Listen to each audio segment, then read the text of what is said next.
right, well, welcome to the distribution weekly meeting. This week we had DJ and Mitchell on Triage, so since Mitch is here, he can go ahead and take point. Sure. So DJ and I worked on Triage this week. So going through the issues that we touched, there were about 41. 12 were closed, 14 were awaiting feedback, 13 for scheduling, 1 for accepting MRs, 1 for maintainer discussion. DJ also looked into some pipelines. I was moving this week, so I didn't get to touch all these, but there were some EKS issues. There's an issue linked there for more detail. Looks like we need to clean up old review apps. Looks like you actually logged this one, Jason. Do you want to add any detail there?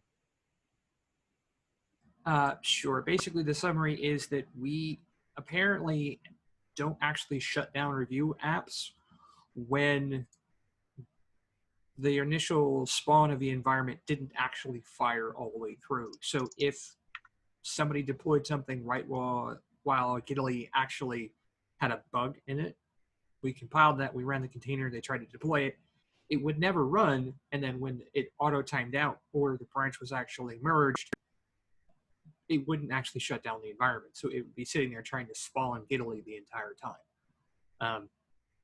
So we need to look into if there's a way to forcibly stop always. Not sure. Thank you. For the next one, ongoing spec async loading issue. Looks like there were several issues in the charts pipeline. We have fixed this by retrying, but looks like the issue remains open to properly fix it. And there's an issue link there too for more detail. And then finally, there were some Pi failures. Looks like scaleway machines were found all stopped on 2 days this week. Thought I saw Dustin mentioning that in the channel. Does anybody want to add more detail to this one?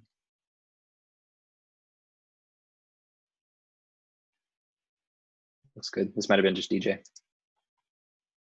All right, and next week we'll have Dustin. I'll hand it back to you, Jason. And I'm actually going to say, Sunyoung, if you'd like to voice this.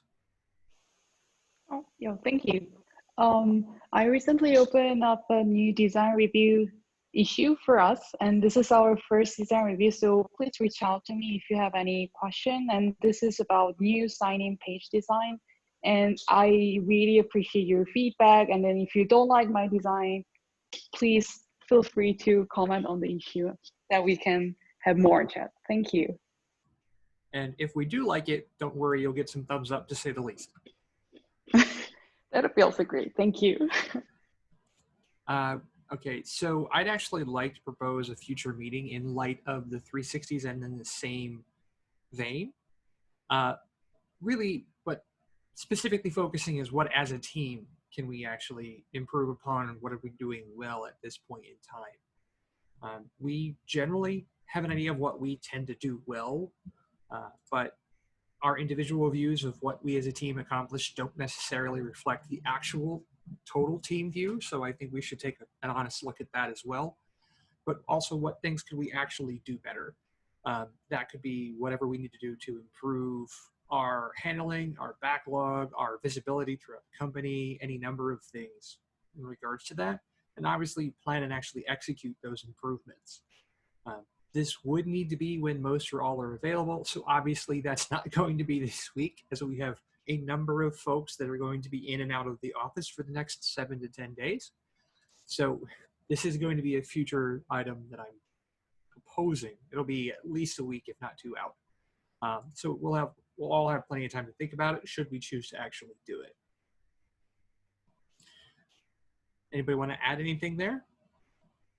I added my comment for my usual statement that we should start this off asynchronously and open it. I think it's a great idea. It's great things we need to discuss. But as you mentioned, that because of just different time zones and people being out, the meeting is going to kind of cut a lot of people out possibly. So if we were to start this off, maybe a discussion issue, something similar to like the retrospective issues we're doing, where we can talk about what we do well as a team in general, not necessarily per release, but what we do in general and what we need to improve in general. And then everybody can contribute there, to use a somewhat famous tagline. And then from there, once the issue gets to a good point, then maybe we can bring it to a meeting where we can discuss the findings and how we want to move forward. But I think at the very least, we should start with the information gathering phase asynchronously. And I'm 100% behind you there. I wanted to bring up my proposal of this, and my intent is to make this a team task, again, in the same vein as we do with other items throughout the team, and then be able to work forward from that point. And as I said, yes, I specifically want to get as many people on the team as involved as possible, because you can't have a chorus without everybody there. So unless there's any other comments, I'm gonna go ahead and go to the next item. I see a bunch of yes nods, so we're gonna go ahead. I wanted to make sure that everybody sees the OpenShift operator stuff is continued to being worked in the background. In the next milestone, we actually have a little bit of scheduled work to try and do a proof of concept with the standard Go, quote unquote, standard Go Helm operator behaviors, and try to integrate the Helm SDK into that so that they can use the charts as a generation point instead of having to hand code the items. It gives it a little more flexibility, but it's a matter of research, because as far as we can tell, there's no one publicly doing this behavior. They're either going hand-rolled Go SDK operator, or they're going just Helm generated operator and not really kind of blending the two at that point. So that's why it's a POC that's scheduled at this point. This will be interesting because I haven't delved quite this deep into the operator framework, nor have I really delved too deeply into exactly how the Helm SDK works. So this should be a fun point. Fun with air quotes. Okay. Also, I want to point out the state of backlog as of this morning. The charts have a total of 451 open items, with 59 of those being technical debt, the oldest one going back 2.5 years. As I scrolled through that, we're seeing 1 to 3 items per month added to technical debt and then not necessarily closed. On the omnibus, I looked over there, saw that there are currently 824 open issues, and 73 of those are technical debt. On the plus side, your ratio is lower on the longer living project. The downside is that doesn't mean that they're all younger. There's at least one that is 4.5 years old. We need to actually schedule some time for the review and cleanup of these. The maintainers for various projects need to get it on the schedule, and we need to make sure that we're doing that scheduling as part of the milestone, because it's not getting done. So we need to put it on the schedule and know that it's being addressed. Yeah, sure. Many of these things are relatively tiny. Some significant portion of them that may actually already be done. But if we let these get any longer in the tail, they're going to turn around and bite us in ways that we don't see. And if anybody does not believe that, you have not seen the CI struggles that we have had for the last several months. And if you can't see the impact in our throughput as a team due to having to fix CI fires all the time, please let me know how we can make this more obvious. Because it's been soaking a good 10% of our team output just figuring out what broke CI how. And it's getting pretty old. Questions, comments? See a bunch of no's. All right, so the next thing I want to point out is, as delivery continues the scheduled rolling of some of our omnibus workloads into Kubernetes where appropriate, I've got some collected information from the delivery team in regards to how long it takes to roll out the deployments for every component. Specifically, they were looking into how long it took Sidekick to actually roll out. Those timings are of interest, but I do want to point out they're not including any of the recent optimizations to the initialization behaviors, which should have a pretty significant impact. We saw this in some demos that we've done recently and some debugging points while we were walking through it with other people. We shall see how those go. There is some discussion in a Slack thread from earlier that basically walks through some observation on how they came to those numbers and the way they actually came together.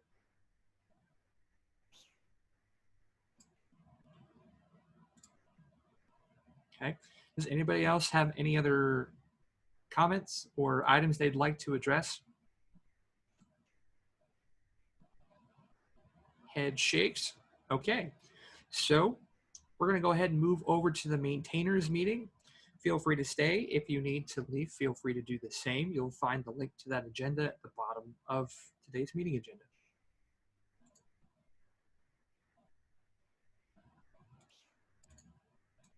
I am not seeing any topics here. So we'll just go right over to maintainer discussion items. And one of the omnibus maintainers, would you take this? Yeah, so I added that label. Essentially, Debian 8 has completed its regular extended support in June. So in reality, 13.1 was the last officially supported GitLab version. If we have to follow our usual rules, but because we forgot this, we never announced any deprecation for Debian 8 or Raspbian Stretch. I think it might be better to let it ride at least for under release while we announce this in blog post, add the necessary deprecation checkings and everything. At least in bold, because I think if we want to do more than one release, that should be fine. But it's open for suggestions.